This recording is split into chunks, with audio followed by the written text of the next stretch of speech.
నమస్కారం. ఈనాటి మన విశ్లేషణకు స్వాగతం. ఈరోజు మనం ఒక అసాధారణమైన ప్రయాణం గురించి మాట్లాడుకోబోతున్నాం. ఊహించలేనన్ని కష్టాలు పడిన ఒక చిన్న పిల్లాడు ఏకంగా ఒక దేశ భవిష్యత్తునే ఎలా లిఖించాడో. డాక్టర్ బిఆర్ అంబేద్కర్ గారి జీవిత ప్రయాణాన్ని ఇప్పుడు మనం వివరంగా, చాలా దగ్గరగా చూద్దాం. నేను కూడా చదువుకోవాలి, కానీ ఎందుకు నన్ను దూరంగా పెడుతున్నారు? ఒక్కసారి మాటలు వినండి. ఇవి కేవలం అక్షరాలు కావు, ఒక పసివాడి గుండె లోతుల్లోంచి వచ్చిన ఆవేదన. అందరిలాగే తాను చదువుకోవాలని ఆశపడ్డ ఆ పిల్లాడిని సమాజం ఎందుకు దూరం పెట్టింది? ఈ ఒక్క ప్రశ్నే మన కథ మొత్తానికి ఒక బలమైన ఎమోషనల్ యాంకర్ అని చెప్పొచ్చు. వెలివేత భారం. అవును, వ్యవస్థాగత అవరోధాలతో నిండిన బాల్యమైనది. అసలు ఆయన తన చిన్నతనంలో ఎలాంటి వివక్షను ఎదుర్కొన్నాలో తెలిస్తే మనం నిజంగా ఆశ్చర్యపోతాం. అక్కడ్నుంచే మన విశ్లేషణను మొదలుపెడదాం.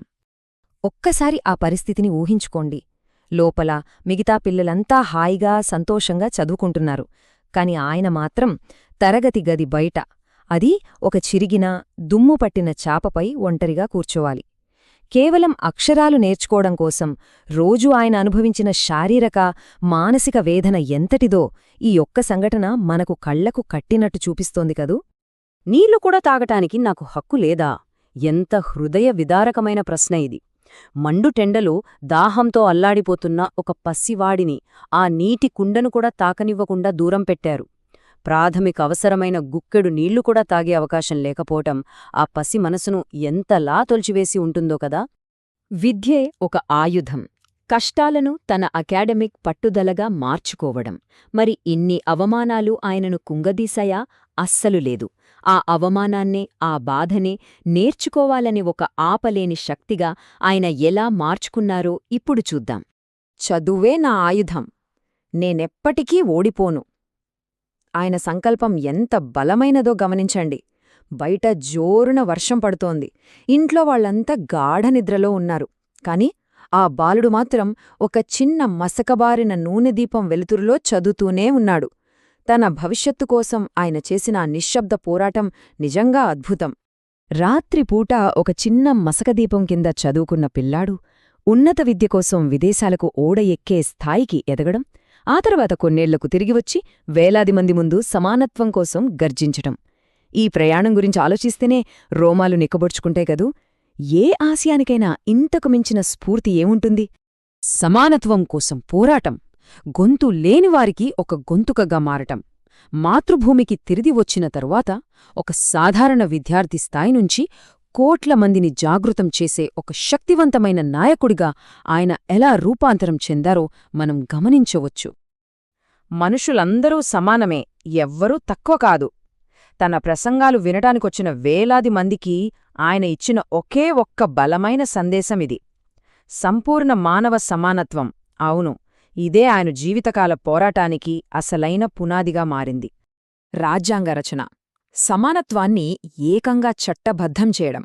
ఇప్పుడు మనం ఆయన జీవితంలోనే కాదు, మన దేశ చరిత్రలోనే అత్యున్నత ఘట్టానికి చేరుకున్నాం.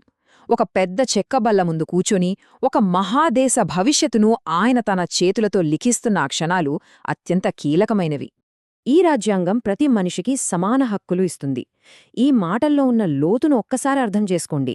ఏ బాలుడైతే ఒకప్పుడు తరగతి గది బయట వివక్షను అనుభవించాడో అదే బాలుడు ఇప్పుడు దేశపు అత్యున్నత చట్టాన్ని రాశారు.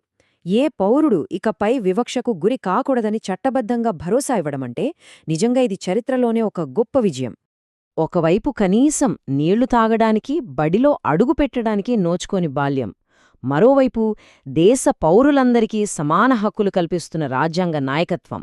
ఈ రెండు దశలను పక్కపక్కన పెట్టి చూస్తే బాధ నుండి బలానికి ఆయన ఎలా ఎదిగారో మనకు చాలా స్పష్టంగా అర్థమవుతుంది. ఆ పసిప్రాయపు గాయాలే దేశానికొక బలమైన పునాది వేయడానికి ఎలా దారిచూపాయో చూడండి.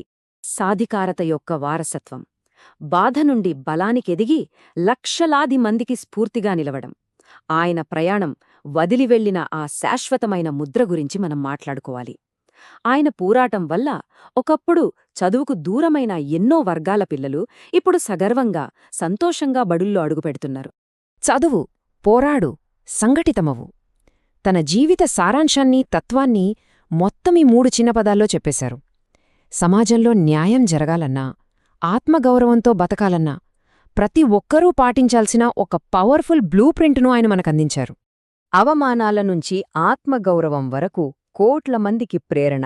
అవును, చిన్నతనంలో గుండెను తొలిచేసిన అవమానాలతో మొదలైన ప్రయాణం చివరకు ఎంతో మందికి వారి ఆత్మగౌరవాన్ని తిరిగి ఇప్పించడంతో ముగిసింది.